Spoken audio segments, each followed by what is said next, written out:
Marami na akong mga kakilala na ay talagang maniwala na ito lang yung ginagamit ko kapag may mens ako. Gustuhan ko nga to kasi sa tuwing may mens ako ay hindi na ako nagkaka-rashes kasi wala naman akong suot-suot na napkin. Tapos may mga kakilala pa ako na nagtatanong sa akin, paano daw ako tatayo kaya ihi? For your information po, iba-iba yung labasan ng ihi natin at saka yung takla natin. Iba din naman yung labasan ng mens at saka ng bata. Ito nga palang na-order ko ay may kasama na siyang lalagyan, silicone to. Nafu-fold to kapag hindi mo na siya gagamitin. Tapos, ito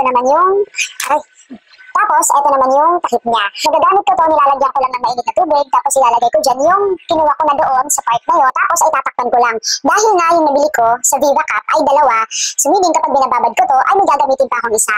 Tapos kapag natatapos naman yung mens ko, o kaya before ng mens ko, o kaya before ko gamitin to, ay na-sterilize ko muna siya kagaya ng ginawa ko kanina. Nakakilala nga ako na nagtatanong pa rin hanggang ngayon kasi ayaw talaga nilang maniwala na ginagamit ko to. Kung masakit ba daw to doon sa part natin na yun. Hindi po to masakit kasi soft silicone po ito. Tapos yung pag-i-insert naman ito, kunwari ito yung yung ginagamit ko ay ganitong method. Ganyan, pinufold ko yan, tapos tsaka ko siya i-insert.